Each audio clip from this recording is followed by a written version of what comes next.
매일 성경과 함께하는 오늘의 큐티 시간입니다. 8월 3일 오늘의 말씀은 예레미야 14장 1절에서 12절 말씀입니다.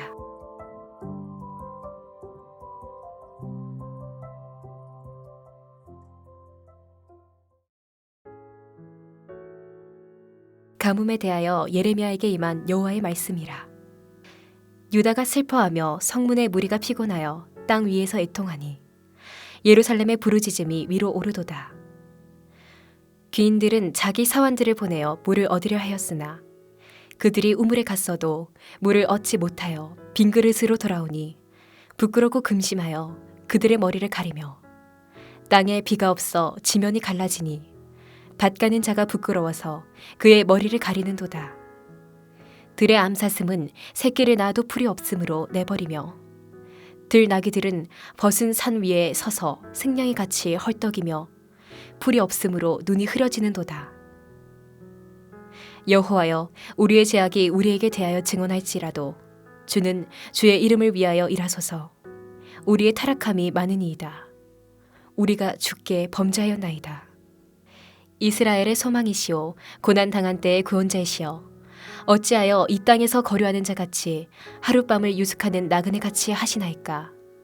어찌하여 놀란 자 같으시며 구원하지 못하는 용사 같으시니까. 여호와여, 주는 그래도 우리 가운데 계시고 우리는 주의 이름으로 일컬음을 받는 자이오니 우리를 버리지 마옵소서. 여호와께서 이 백성에 대하여 이와 같이 말씀하시되 그들이 어그러진 길을 사랑하여 그들의 발을 멈추지 아니하므로 여호와께서 그들을 받지 아니하고 이제 그들의 죄를 기억하시고 그 죄를 벌하시리라 하시고, 여호와께서 또 내게 이르시되 너는 이 백성을 위하여 복을 구하지 말라.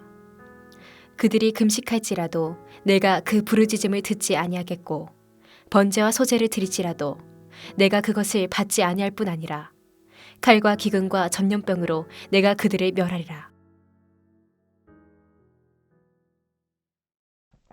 가나안 종교에서 가뭄이란 바알이 잠시 부재 중이라는 것을 의미했습니다. 바알 신앙에 찌들어 있는 유다 땅에 하나님이 가뭄을 내리십니다.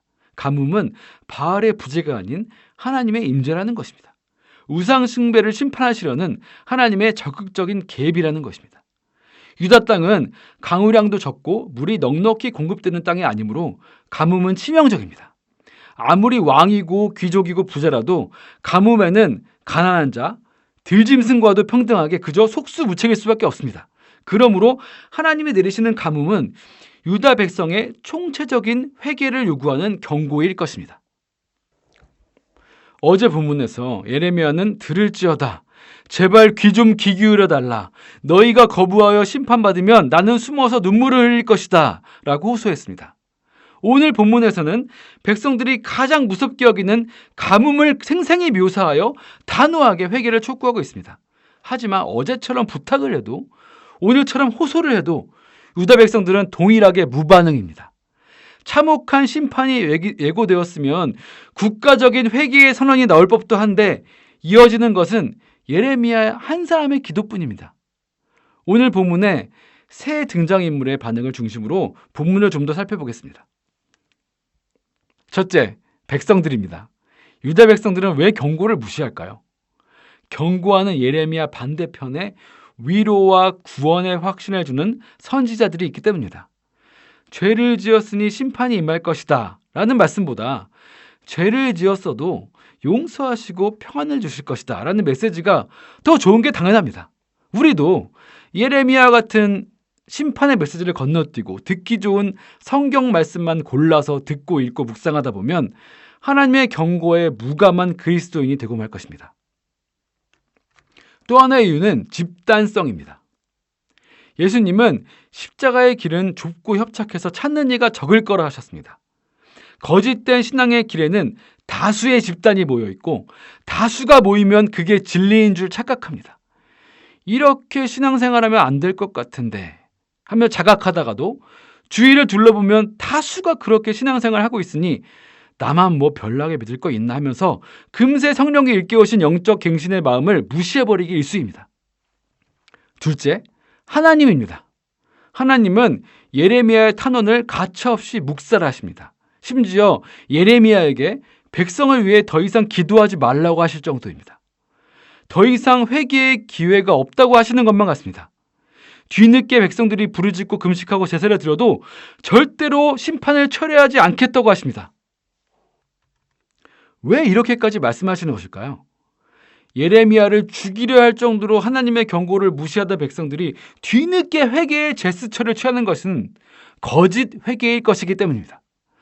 당면한 고통을 피해보려고 하나님을 조종하려 하는 것이기 때문입니다. 하나님은 결코 속지 않으실 것입니다. 유다에게 있어 이제 진정한 회개는 하나님이 계획하신 심판을 수용하고 낮아지고 또 낮아져서 그들 삶에 하나님밖에 의지하리가 하나도 남지 않은 상태가 되는 것일 것입니다. 셋째, 예레미야입니다. 예레미야는 존경받지 못하고 미움받는 선지자의 사명이 너무 고달파서 하나님께 불평도 참 많이 했고 또 자신을 위협하는 백성들을 심판해달라고 하나님께 탄원하기도 했습니다. 그런 예레미야가 자신의 메시지를 거부하고 무시하고 심지어 제거하려는 백성들을 용서해달라고 기도하고 있습니다. 오늘 우리도 우리를 괴롭게 하는 사람들과 상황들 앞에서 한없이 갈팡질팡하지만 결국 최종 결론은 하나님 앞에 그 사람과 상황을 다 내어놓고 기도하는 것밖에 없습니다. 기도하고 있습니까? 라는 질문에 네 라고 대답하려면 기도하는 특정한 시간과 구체적인 자리를 명시할 수 있어야 한다는 말을 들은 적이 있습니다. 예레미야와 같은 이 시대에 예레미야와 같은 어려움 속에서 우리는 예레미야처럼 기도하고 있습니까? 기도하겠습니다. 주님, 영적 가뭄과도 같은 오늘 이 시대에 제가 예레미야처럼 깨어있게 하시고 예레미야처럼 기도할 수 있도록 성령으로 충만하게 오늘 하루 채워주시옵소서. 예수님의 이름으로 기도합니다. 아멘.